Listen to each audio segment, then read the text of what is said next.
चांद के मिशन भुलाइल।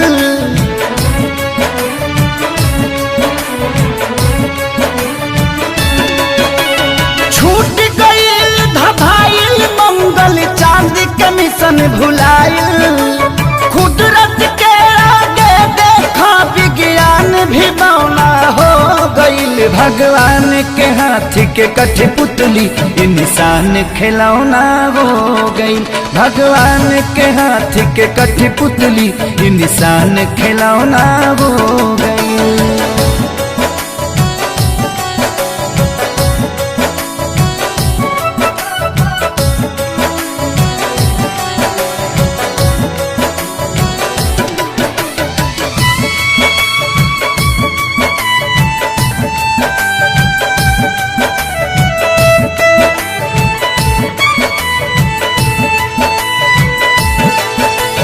सब कर धन के ऐठल घर में बैठल बैठल मेट गईल।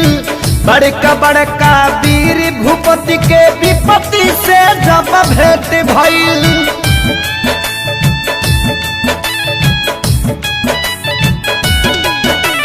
सब कर धन के ऐठल घर में बैठल बैठल मेट गईल।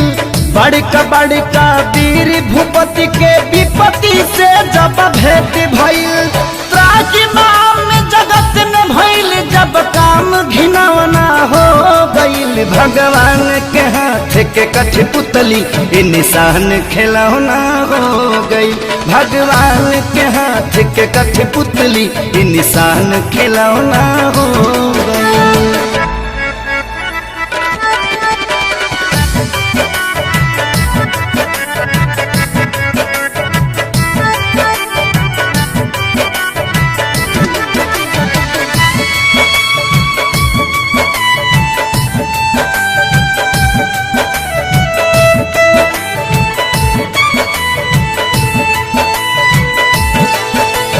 माथी पकैसन मौत नाचे देखनी जब नजार हो।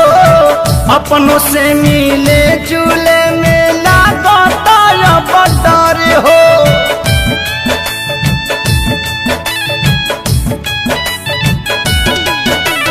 माथी पकैसन महुअत नाचे देखनी जब नजार हो। अपनों से मिले जुले में लागता बदर हो। एको किलो के रह के भी अलगा बिछौना हो गईल। भगवान के हाथ के कठपुतली इंसान खिलौना हो गईल। भगवान के हाथ के कठपुतली इंसान खिलौना हो गईल।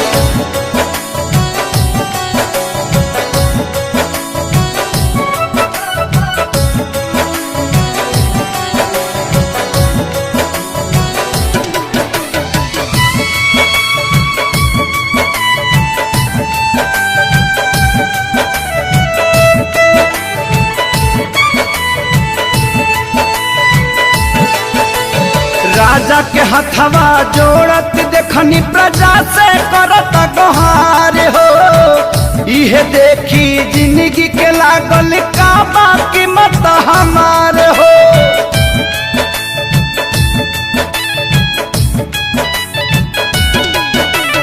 राजा के हथवा जोड़त देखनी प्रजा से करत गोहार हो।